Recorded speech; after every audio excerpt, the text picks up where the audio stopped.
So guys, the title of this Oshiomhole speech says Tinubu is behaving as if he doesn't want second term. And so many Nigerians have come out to say, is Tinubu really thinking of second term, considering where he has taken Nigerians to? So guys, that by the way, Oshiomhole has come out to speak again. You know, recently Oshiomhole has really been speaking in favor of the Nigerian people as against the Tinubu's administration. Although so many people have argued that he's trying to pave way, you know, to like market himself ahead of his desire to become the president of Nigeria.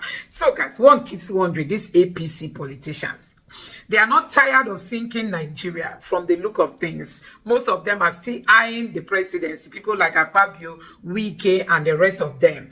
But so, guys, I'm going to allow you just take a look at what Oshiomhole, some of the interesting things Oshiomhole said in this video. You know, he keeps raising alarm of things that are going wrong in Nigeria under the leadership of Tinubu. And I tell you, some of the points he made in this video are going to shock you. Just take a look at this. And so we deregulated the banking system. We devalued the currency. We were told Nigeria is underborrowed. And this is why I'm very suspicious of intellectuals. Nigeria is underborrowed. So we should go and borrow. So from a situation in which General Gawan said money was not the problem but how to spend it, we not only now finished spending what we earn, we started borrowing. And to encourage us to borrow more, economists tell us about how much you can borrow in relation to GDP. They'll always have some statistics as if this were in the holy documents.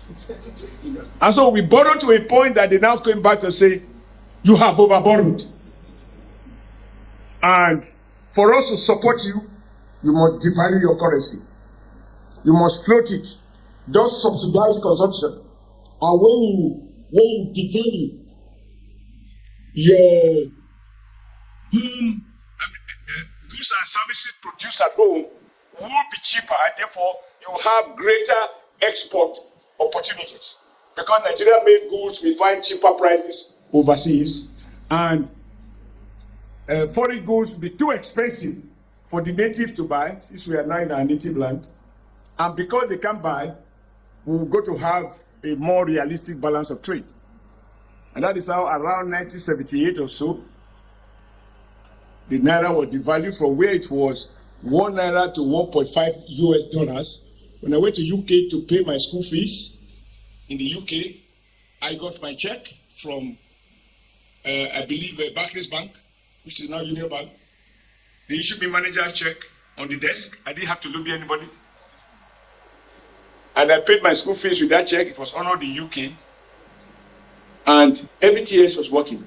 With my 1,000 BTA, I got 920 pounds, British pounds sterling, and thereafter, everything collapsed. And as we speak, from a situation in which 1 naira was 1.5, $1.4, we now have 1,450 naira to the dollar. And that explains the crisis of poverty and all the other things that this current president now have to deal with. Because if we do not understand how we got here, we can't fix it. I work in a textile factory. And I'm very proud about that. Because it speaks to the whole issue of unity of our country, but also having leaders that are inward looking, that can think ahead of his people.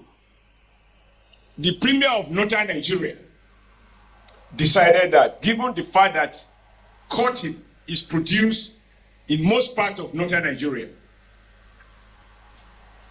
he reasoned, I believe correctly, that it does not make sense to export that cotton without value addition to Manchester in UK for this cotton to be processed into fabric and to be imported back into Nigeria without value addition. And so he set up Kaduna Textile Factory, which employed about 5,000 Nigerians, running 24/7, 3 shifts, employing between 4,000 and 5,000 people. And I believe Awolowo responded by building a textile factory called Ikeja Textile. So we are in Ikeja in Lagos, because they were competing on the basis of what I call positive competition. And you will also have, as a consequence, whether it's Azikwe or Okpara ensuring that there was a textile factory in Aba, integrated textile factory.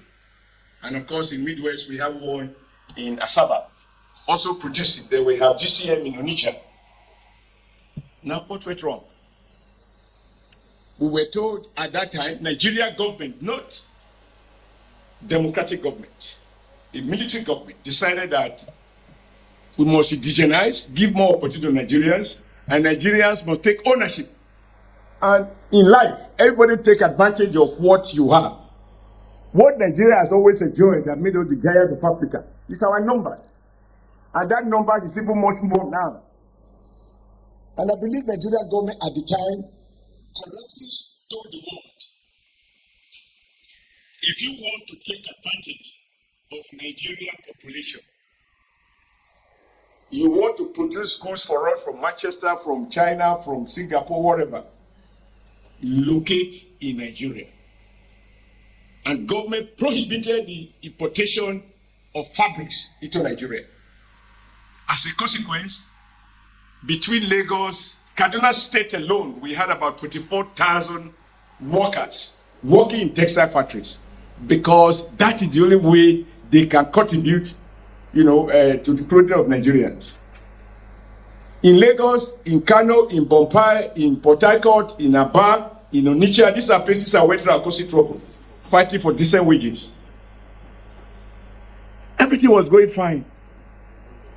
And then these Western intellectuals, together with the Nigerian collaborators, persuaded our government that prohibition is unhelpful. And we joined the so-called World Trade Organization. And part of the rules was that we must remove prohibition. We must allow everything to be imported. Government should have no control. And so one after the other, all of us in this hall now, myself inclusive, however hard you try, you want to buy Nigerian-made fabric, you can't find it. So all of us here now, we are wearing fabrics that are made in different parts of the world, including Italy, that is no longer competitive in that business. The result, about 30,000 workers, textile workers in Kaduna, lost their jobs. Their warehouses have become churches. In Ikeja and Lagos, Apapa, Ikomu, Isolo, over 100,000 people were working there. Even Dangote, before he shifted to the oil sector now, he bought over Ikeja textiles. And today, the textile industry is gone, courtesy of free market. How can you subscribe to something that you cannot participate in? How can you have a free market where you only buy but you have nothing to sell? And the only thing we have to sell is crude. And that crude is not determined competitively. It is determined by some forces in the West, whether the president of US is sick, or whether the publish of data, it shows that economy is slowing down, that affects the price of oil, whether China is growing or China is slowing down, and all of that. And so the result is that today, we are importers of, from the lowest second-hand fabric to the most sophisticated suit anybody can wear. And I'm not looking at our guest of honor. So when Amadi said, no, this idea of government has no business in government, that is a fallacy. I agree completely. Number two, it's so difficult to understand for people like me how people of my generation, and even those of us who are younger, who are now in government, we have actually, without policy pronouncement, just by practice, privatized basic education. When I became governor of Edo State in 2007, one of the first meetings I had was with Okada riders. I didn't understand how a motorbike can become a means of mass transit. Intracity transportation. How? When I grew up in Kaduna, you don't want to ride a motorbike. If you must do, you can't even get your wife to agree to park with you because they have to seat, they don't want to hold you. You know what I mean? For religious reasons, for all sorts of reasons. And Nigeria had degenerated to a level that is a motorbike that is now a mass transit. But after having conversation with them, I asked them about education. And I was shocked that virtually all of them, about 80% of them, have their children in quote, private schools, private primary schools, private secondary schools. These are poor people who derive their income from motorbike riding and you pay them small money and so on and so forth. And I asked them why. They said to me, though they are not sure of the quality of this private school, some are of high grade, others are low, but at least usually they have roof. The classrooms are roofed and there are no potholes inside the classroom, and they have what look like table and chairs in the classroom. But government schools, from the classroom, the children can see the sky. When honorable members are flying across to land in Benin, the children are waving from their classroom to the aircraft. And those we describe as schools for the children of the poor. And so everybody now conclude that, look, you rather take your child to a mushroom private school. So what does that mean? It means that we have privatized education. If education was privatized in my time, I will not be here. I would have been languishing in my father's cassava farm, and in the evening in my mother's groundnut farm. And by now, I probably would have departed because of hardship. So how is it that those who were beneficiaries of Awolowo's basic education in the West, and of Sadana's education even with allowance in the North, I heard so much about Barewa College. It wasn't private. There were high-profile, first-class institutions across the country. A degree holder from University College, Ibadan, is better recognized than a degree holder from one of the American universities. America was considered as inferior in terms of quality of education. And we have Indians coming here struggling to be employed as graduate assistants. That was when Nigerian government was in control. And we were persuaded to liberalize, to deregulate, to allow the market to regulate our life. And here we are today. I was a student in the UK in the 70s, in the late 70s. When, for some of us who will remember, talking about the power of a nation state, Henry Kissinger wanted to visit Nigeria, and Joe Garuba said, after consulting with the then head of state, Murtala Mohammed, and he said, Henry Kissinger was not welcome. American foreign minister was not welcome. And now, compare that to when President Jonathan was in Abuja. An American Foreign Secretary of State came to Nigeria and he said he would come to Abuja. Abuja is not safe. Our president should meet him in Lagos, and he went. That for me summarized the tragedy. From a country that has such self-pride, you can even speak to arrogance because we were in charge of our affairs. So it's not about potential. We were rich. We have everything. We have first-class brains baked in Nigerian universities. Best brains abroad. The bakies, they come to Nigeria to seek education. I went to Malaysia or somewhere or Malawi, and we met the president there who told me, and President John was a copy of President Jonathan, that he is very grateful to Nigeria because he is a product of Nigeria Police College Ikeja. But he said they are paying back because now Nigeria Police is sending officers to Malawi to be trained. So for him, it's payback time. So what went wrong? The state just deteriorated. Everybody resorted to self-help. Everybody to himself, God for all of us. For me, it is not to cry over this. If we recognize that we were at our best, when the Nigerian state make policies that are informed by the Nigerian condition, then let us revert back to that. If we don't, free market, this liberal, neoliberal economic policies that Amadi was speaking about, can never deliver prosperity to the majority of our people. It is based on the principle, whether stated or implied, survival of the fittest. If you are poor, it is your fault. If you survive, you are intelligent. And we have smart guys who manipulate the banking system, etc., they become billionaires overnight. So I think it is not late for us. And I'm happy that we have a president with huge courage to take decisions. And my hope is that over the next 2-3 years, Amadi said something that some of the decisions the president has taken, people will wonder, does this man want second term? But like it is said, a petty, narrow-minded politician who is seeking power for his own sake, think of the next election.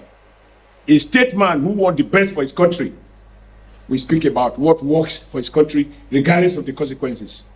There are many of us who want to have the best of omelette, but don't touch our eggs.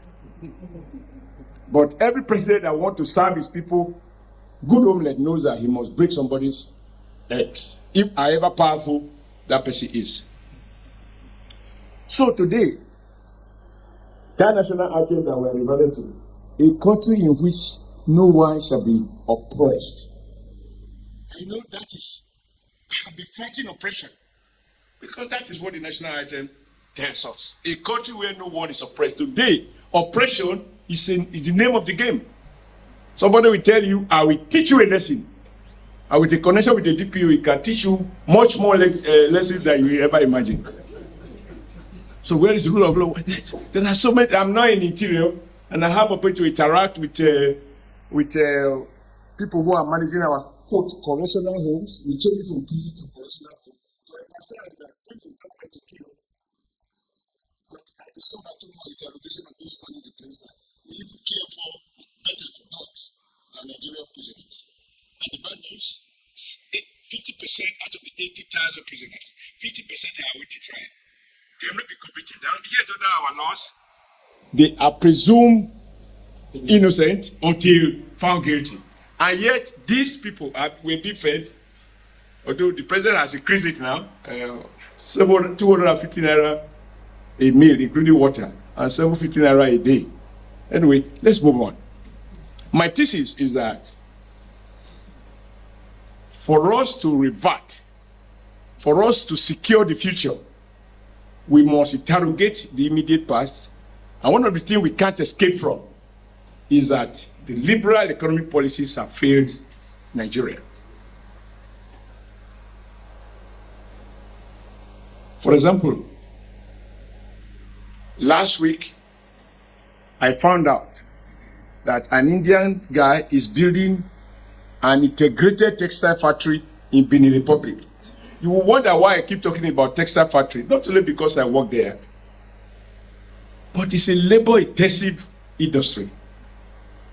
Where few bank clerks will generate the billions that the banks announce.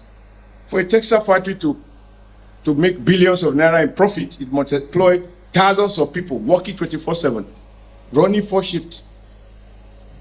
Now, taking advantage of the African Free Trade Agreement, this India has successively located a huge textile factory in the Republic. The market is Nigeria. I want to be able to see the president saying, yes, Africa growth, we have this agreement, but I am elected to uphold the Constitution of the Federal Republic of Nigeria, not of African Charter. We would relate with other countries. The days must be over when we talk of Africa as the centerpiece of our foreign policy. A way to one in which Nigeria and the welfare and the well-being of Nigeria is the central focus of Nigeria foreign policy. If it is not good for Nigeria, we won't do it. We won't do it. After all, our students, some of you here, we all contributed money for the liberation of South Africa. We naturalized British petroleum. That was the peak of our power. To teach the British a lesson. Can we teach them a lesson? Not Obasanjo. Oh, okay, Obasanjo. Military is forthcoming. And we had the power to say, the principle, no, if you support apartheid, we take over your company. And we did. Today, when I hear that The current president of South Africa, in one of his campaign before this last one, was saying that Nigerians were taking the job of South Africa. That is how those attacks on Nigeria's small businesses, they were instigated by the state. We helped them to get their freedom, but that does not mean they will allow us to come and dominate their economy. But they are dominating our economy. If you know how much MTN is cutting away every year. So for me, I am advocating that after this 1 year, the president should sit down, government, all of us in the Senate, in the National Assembly, and identify those things, those industries that we need to reinvent, to return back to Nigeria, using our population as a tool to get them back here. 200 million people. If 50%, 100, is wearing Nigerian-made clothes, we will have more than 10 million people working in Nigeria. Government will not be the source of job creation. When we talk about overhead, the governance, is because we have so many institutions, so many desks, try to create opportunities for everybody to work for government. And government is not the best employer in terms of salary. The job may be guaranteed because whether you work or not, you can be selling t-shirt part-time, but you are not going to be worthy. You just lay down to steal and that is it. Because I didn't write anything down specifically, but let me just take you through when people talk about the public sector, why this president has a lot to do. And I'm happy he always assures us nobody should pity him because he didn't take this job in error. He actually struggled for it. He even had to say a miloko. That's why there is power of the tongue. When somebody said we shouldn't run down our country, if we run down our country with our mouth, so be it. If we see that we are the hope of the world, there is power in our tongue. That will come to pass. I would like us going forward to say to Machelin, you left Nigeria, but you are still selling tires to Nigeria. 90% of your market is Nigeria. You relocate to another African country where you won't be able to sell in Nigeria unless you relocate.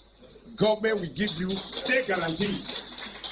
And if you can imagine that all the tires that we are importing and using to drive all our vehicles, if half of them were made in Nigeria, millions of jobs will be created. There are no miracles. It's policy that leads to certain outcome. And these guys will not come voluntarily. They have to be used, they have to be sanctioned. You want to come to my house? This is the gate. I will not buy food from you unless you cook it in my kitchen. Mr. Dunlop, you were in Ikeja. You left. With renewed hope, come back. I will give you guarantees. Otherwise, you will not be allowed to export tires to Nigeria. The big one. Toyota, if you go to government houses alone, myself including when I was in government, you will think we are car dealers. The number of Toyota vehicles in Nigeria,